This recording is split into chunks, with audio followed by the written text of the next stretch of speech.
My learning theory, the seed analogy. My learning theory is like a seed analogy.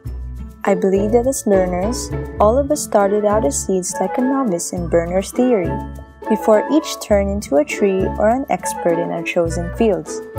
Whether we are good or bad seeds, that will depend on our intrinsic characteristics as individuals.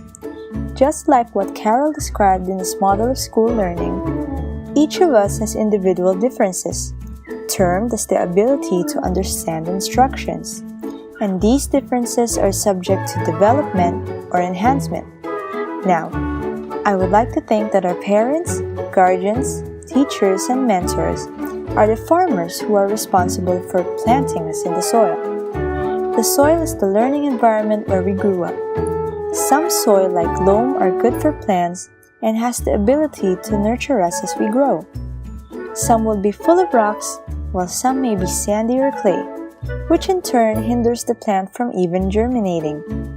Not all of the seeds are planted on good soil. The same is true with the learning environment where each of us grew up in.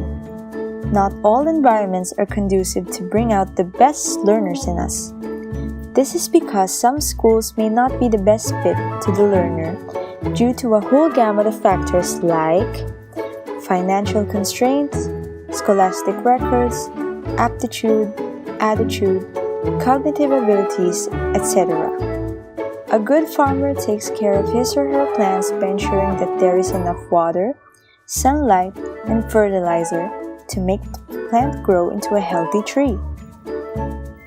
I liken the fertilizer to formal education. Some plants get them, some don't. Some parents or guardians may not have the resources to send their children to college. They are like plants denied of fertilizer, and therefore all the potential for academic and professional growth become hindered or even unachievable. Water is essential for plant growth and health. Water can be likened to the praises, rewards, and encouragement that we get from our parents and mentors.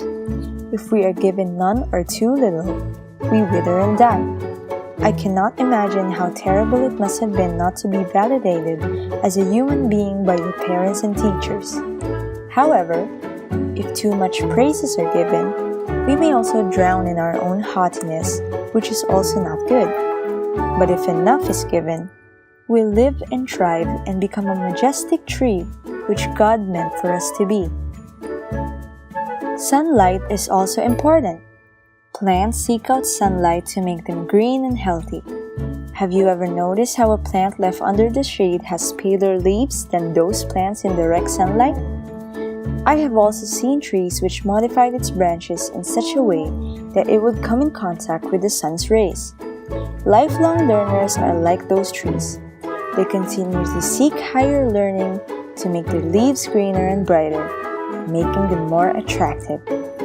People with higher education will more likely have better opportunities both socially and professionally. In biology class, we are taught that plants use the energy and sunlight to convert carbon dioxide and water to sugar and oxygen. Carbon dioxide is given off by people and animals during a process called respiration.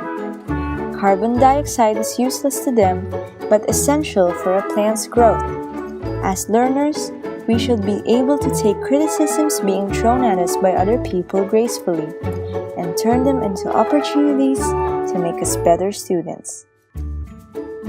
The interaction among these elements, namely the seed, the farmer, soil, fertilizer, sunlight, water, and carbon dioxide, contribute to the growth of the seed to a plant to a tree.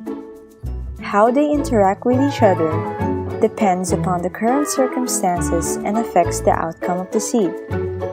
Interaction of different elements like our own intrinsic characteristics, our parents and mentors, the opportunity to attend formal school, the learning environment, the decision to seek higher learning, the praises and encouragement we get, as well as the criticisms being thrown our way, all contribute to the kind of learner we all become at the end.